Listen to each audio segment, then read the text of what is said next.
મિત્રો આ છે અમારા નેબરહુડનો વધારો. જેમ અમદાવાદમાં મકાનો વધતા જાય છે એમ અમારા જ એરિયામાં મકાનો વધતા જાય છે ધીમે ધીમે. અને આ બધા મકાનો ભાડાના જ છે, એ લોકો વેચાણમાં આપતા જ નથી. લગભગ સરખી ડિઝાઇન છે અને એકદમ શાંત ને ક્વાયટ છે. આજે રવિવાર છે, ઓગસ્ટની 9મી તારીખ છે.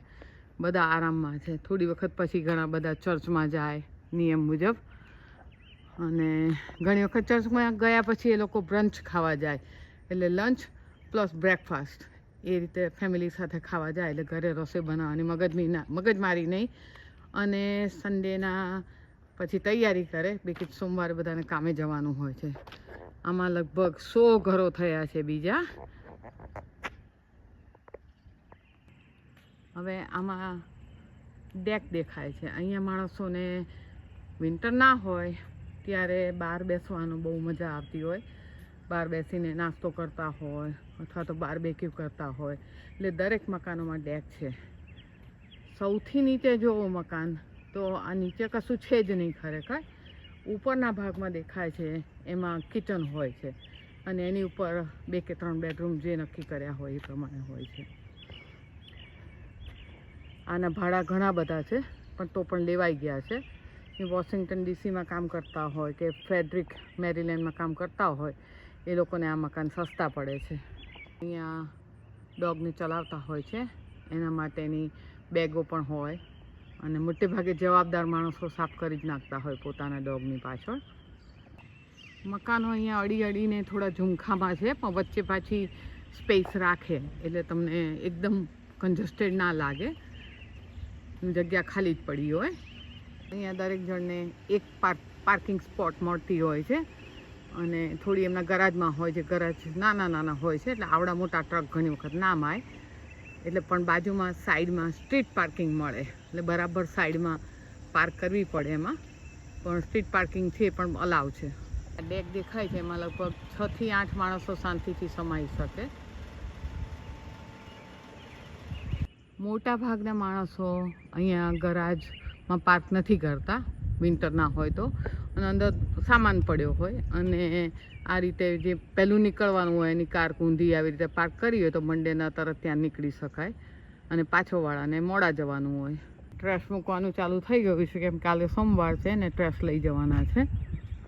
આ બધાના ઘાસનું મેન્ટેનન્સ કે સ્નો પડે ત્યારે એનું મેન્ટેનન્સ અહીંની ઓથોરિટી સંભાળતી હોય છે, અને ઓફકોર્સ ભાડું વધારે આપે એટલે એમાં પૈસા એડ થઈ ગયા હોય.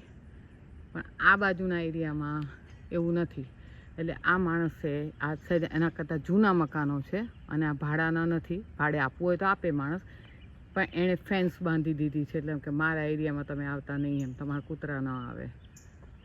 આ બધા અપાર્ટમેન્ટ છે, એટલે 3 માળિયા છે, અને એમાં ભાડું ઓછું હોય, કદાચ 750થી શરૂ થાય. જેવી જરૂરિયાત તો 1000 સુધી પહોંચે. પણ આવા બધા અપાર્ટમેન્ટ છે જે લોકો મેન્ટેન કરે છે.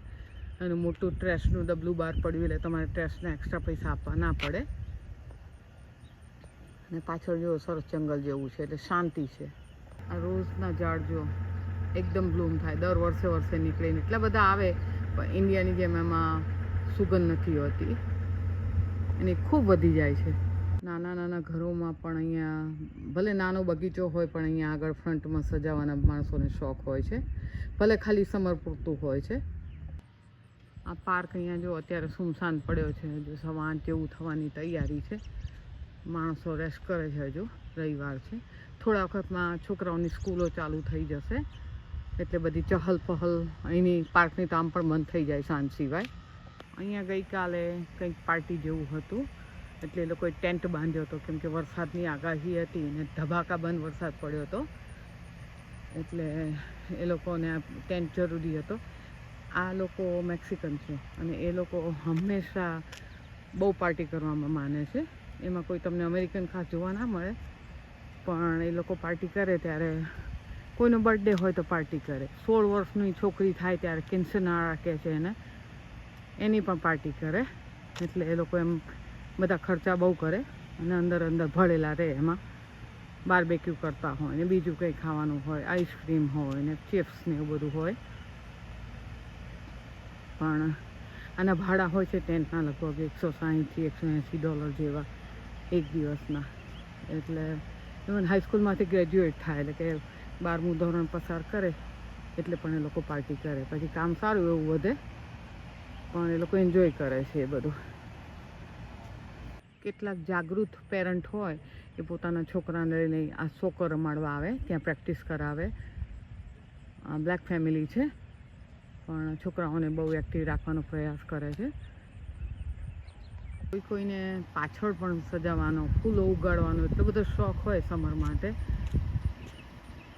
તો અને બહુ સુંદર વાતાવરણ કરે. બેસવું હોય તો બેસે એમાં. ઘણા માણસો ક્યારેય કશું નથી કરતા. અને ટમેટા પણ ઉગાડે છે આગળ ફ્રન્ટમાં, ચેરી ટમેટો. અત્યારે અહીંયા ગરમી લાગે છે, સારી એવી ગરમી લાગે. અને આવી બહુ ટેવ ના હોય અમેરિકનોને.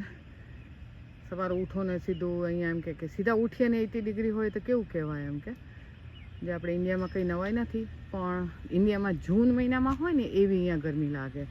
એટલે બફારો બહુ લાગે. પવન વહેતો હોય તોય તમને એમ લાગે કે શરીરમાં કપડાં ચોંટે છે.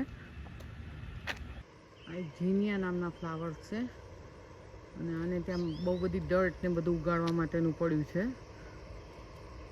અને લખ્યું છે કે સ્માઇલ યુઅર ઓન કેમેરા, એટલે તમે અમારું ઉપાડી ના જતા. જૂનું એક બોર્ડ પડ્યું છે હેરિસ અને વોઝ. હેરિસ એટલે કમલા હેરિસ આપણી, પણ ચૂંટાઈ ન શકી. પણ લાગે કે આ ડેમોક્રેટિક પાર્ટીવાળા માણસો છે એ કરીને જતા લાગે છે. એટલે પછી આવું મોટું ડમ્પસ્ટર મંગાવે જેના $500 થી $600 થાય. બધો સામાન નાખીને જાય બીજે મૂવ થતા હોય તો. ને ઘણી વખત ભાગી ગયા હોય તો મકાન માલિક એનો ખર્ચો કરે અને ભાડાનું જે ડિપોઝિટ હોય એ કાપી લે. અહીંયા એસીના બોક્સ લગાડેલા છે જે અહીંયા રિવાજ નથી. સેન્ટ્રલ એર છે બધાને એટલે આખું ઘર એનાથી ઠંડુ કે ગરમ થાય.